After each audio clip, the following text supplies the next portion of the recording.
Are you tired of people not respecting you, not listening to your opinion, or feeling powerless in such a dynamic world? Today I'll explain 3 key steps on exactly how you can use your minority card to gain power. And at the end I'll reveal why this is number 1 strategy everybody should master in their life. I know what you're thinking. I'm a white person though. I cannot use this minority card. Or I'm a straight male, so it doesn't apply to me. For that, my friend, I would say you are completely wrong. Anybody can be a minority. Let me say this again. Anybody can be a minority regardless of who you are. Your sex, ethnicity, age or religion doesn't matter. The only thing matters is where you are. Alright, before I tell you what I mean by that, I wanted to let you know that I've done a lot of research on this subject, read hundreds of books on power and strategy, and met countless people who have used these strategies in their everyday lives. These strategies has not only made them powerful, but has increased their influence in such a way that people have started to follow their command blindly. It has created a cult-like following, a god-like personality. So if you want to use these strategies, please be careful and use them ethically. Let's start with step 1. How to become a minority. The simplest way to answer this question is to understand when do people actually consider somebody as a minority. Minority is somebody who is different. It is when you have something that very few people have.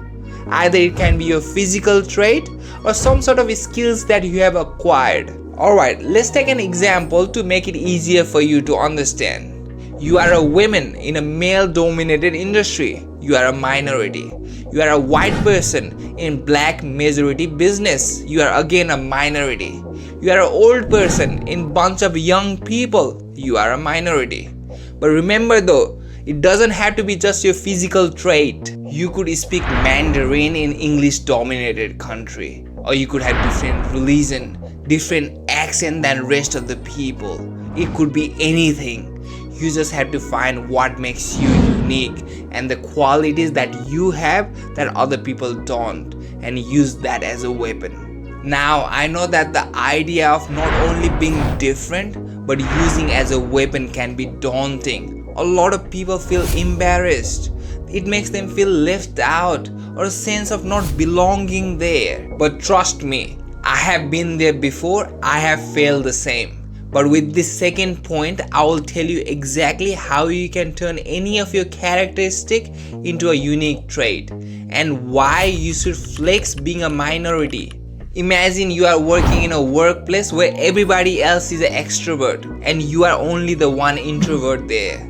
Now you may ask, how can somebody turn introvert into a minority card and take advantage of it? Let me explain. Generally, society considers extrovert as an ideal trait because it is harder to acquire. Only few people has it. But pendulum starts to swing on the other side when too many people exhibit the same trait. It no longer becomes unique. It becomes the norm, the baseline. It no longer intrigues the people. You need to understand, people have a boring lives, repeating the same thing and listening to same kind of people every day. When they see something different, someone unique, it triggers their deep desire. It doesn't matter what it is, as long as you are different. They see you as an exception, the magnet of attraction, gifted with a unique talent by the God himself. Take advantage of these biases. Show them the fantasy world that you live in. The more unique and outrageous characteristic you exhibit, the more luring your influence will look like. Now let's move into the most crucial part of this strategy. This third and last part is what gives you true power and influence. This is what makes you a god-like personality, and it works on 99% of people. This is where most people make a mistake of sitting back and relaxing. Once they find their minority trait, they wait for others to be intrigued and fascinated by it. This is a deadly mistake. You cannot wait and let chance decide your future. You need to take control of your own fate. You can do this by stirring emotion in people's life, especially dirty ones. Make them feel insecure. Tell them how bland their life is. You need to show them that what they are truly missing from their life, what they could become, how superior you are compared to them. This will make them wanting to be like you, follow your actions in a hope that they might copy your unique talent. Now, when you reach this step, you have to take it even further. You need to tell them that how hard it is to be a minority, how disadvantaged you are because of your unique skill. Tell them that you never wanted to be so gifted.